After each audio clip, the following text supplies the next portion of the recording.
What If episode 6 just dropped. We are talking about it. See you after the music.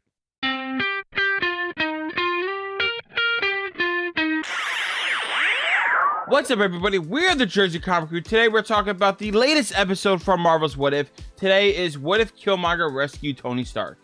So this episode of What If, like many others, takes a prominent moment in the Marvel Cinematic Universe and twists it if one aspect of it was changed. In this episode, of course, Killmonger comes in the beginning of Iron Man 1 and saves Tony Stark, thus stopping Tony Stark from ever becoming Iron Man, and leads Killmonger to take over and manipulate everybody around him to eventually become the king of Wakanda and to become the Black Panther. Chris, what did you think about this episode taking this iconic storyline and twisting it?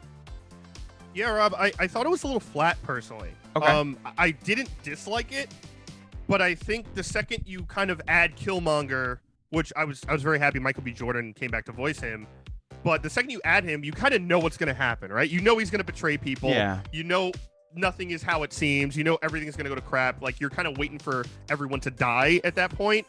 So I thought the storyline fell a little flat. What I kind of wanted was at the very tail end, that story where Pepper kind of comes back into her office and Shuri's there, and like they're kind of starting this like plan of revenge and justice, because throughout the episode you had Pepper and Happy kind of very skeptical about Killmonger. She even to the point where she goes to Rhodey to try to see if there's any backstory or anything like read on his ledger, as they say. Yeah.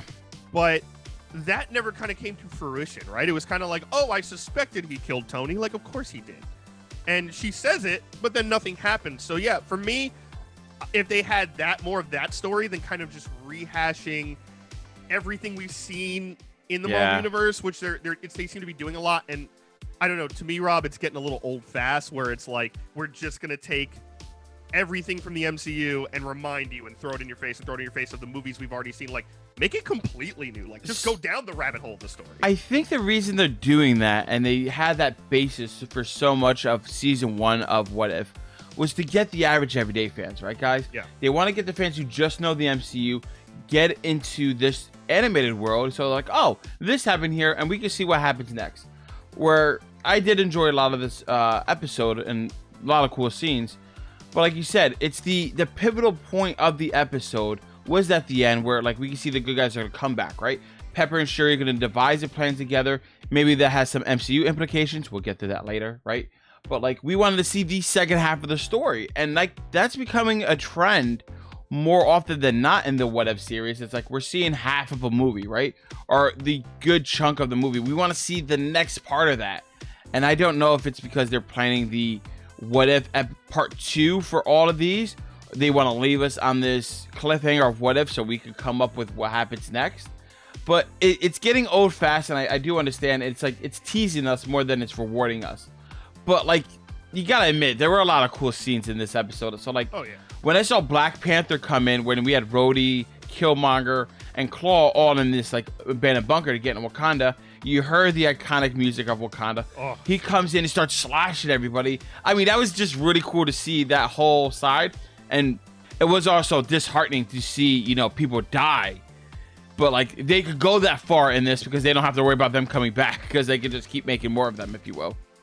Yeah, it was awesome to see just kind of old school Black Panther using the shadows, very Batman-esque, right? Using the darkness, coming out of nowhere, slice, going back. Had fear in their eyes. Yeah, it was awesome. And of course, like, you know, Chadwick still was voicing T'Challa at this point. Yes.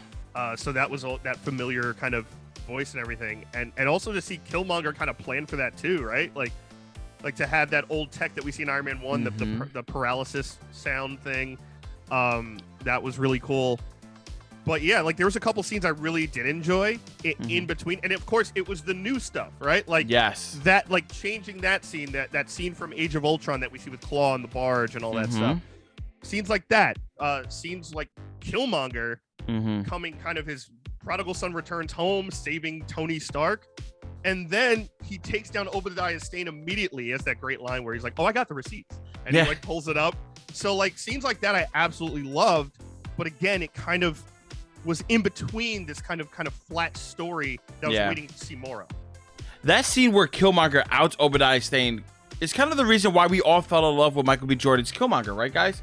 It's just the fact that like he's smart, he's witty, and he uses that swagger to his advantage. Like saying, "Hey, I dropped everything on Google. You could go ahead and Google it," and then like people are Googling it on their phone and seeing everything, and then he immediately gets taken down.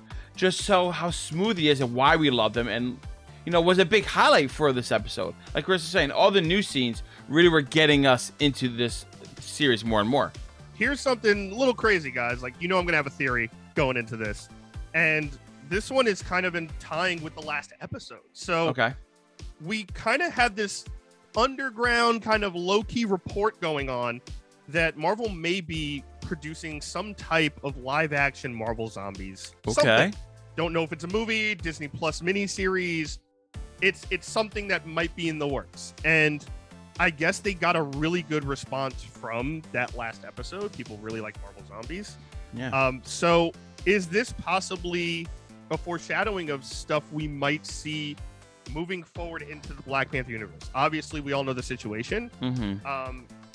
But could this be something as far the lines of a lot of people are talking about Killmonger's return or some type of fight for Wakanda, which Rob and I have talked about a bunch of times, right? Like if there's a Disney Plus series and a movie, could one of those focus on the war for vibranium, which we did see in this episode? So I do see that What If is going to be foreshadowing what happens in the MCU. Like we said, we're seeing a live action Marvel Zombies possibly being made. I think that'd be great. What If Marvel Zombies feature film would be fantastic. And I think this is the setup work for what's going to happen in Black Panther 2. I just don't know what that is yet. Could it be instead of revenge on like a Killmonger? Obviously he's dead. I don't think he's coming back. No.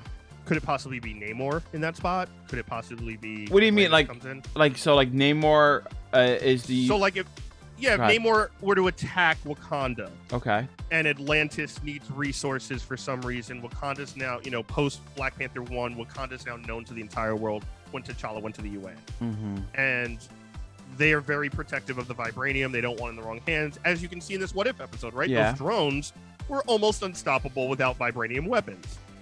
Is this something where Namor's like, hey, I need this to save Atlantis. I need this to rebuild Atlantis.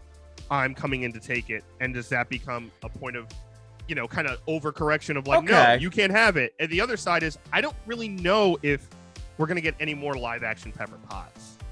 Oh, no. Post Endgame. I don't know what Gwyneth Paltrow's situation is with her contract. I don't know if she's coming back. I don't know if they're going to add Pepper into it besides maybe like cameos for Stark Industries or what's left of it. Okay. Happy Hogan's like recurring character within Spider-Man. Maybe a cameo in that. But I don't really know how much Gwyneth is going to be a part of this universe anymore post Iron Man. So I like the Namor theory with regards to like that's the reason, right? That's the catalyst that Shuri needs to make whatever plan she has to do because T'Challa's not there, right? So I like it. Like he wants to invade, to take this, to do all this kind of stuff. Who does Shuri have to team up with to do this? I can see that being a cool theory, a cool plot point. But then we're left with, again, like, who does Shuri contact? Like, Banner? I'm fine with that. Like, if she has to contact Banner, another intelligent person to come up with a solution, that's fine. I just don't know what the solution is. Is it Fantastic Four? Is it a new Black Panther? Does she take on the mantle? Is it Riri Williams? Does she come and help? I don't know. I think all those are possibilities right now. We know Riri Williams is going to be a part of either, like, cameoing in the Black Panther show or movie. We know Fantastic Four is coming, right? The other option is Doctor Doom and Latveria is coming to Wakanda to take the vibranium. That's an even bigger threat, right? I still don't think Shuri is going to be the next Black Panther. No. I don't think that's the right direction personally. I think she's perfect in the role that she's in, being basically the smartest person on the planet. And I still think personally this multiversal situation is going to work itself out, right? Like, What If is entirely multiversal. Yeah. Doctor Strange we know, Loki we know, we talked about it already. I think eventually there will be a new T'Challa Black Panther. The character is almost too big not to come back, and it's nothing against what Chadwick already did. So I could definitely see that being a possibility for the future of the MCU. But guys, we want to hear your thoughts down in the comments below, what you thought of this episode. What if Killmonger rescued Tony Stark? Did you think the episode was as flat as we did and just left you questioning more about the Black Panther mythos in the MCU? Or did you enjoy it for what it actually was? Let us know. And guys, thanks so much for watching. Give us a thumbs up, like, really helps the channel out a lot. If you're new, subscribe and turn on those notifications. You don't want to miss any more of our What If stuff. And make sure you go check out our other What If videos and all the rest of it on our channel. And as always, I'm Chris Heller. That is Rob Moran. We're the Jersey Comic Crew, and we will see you next time.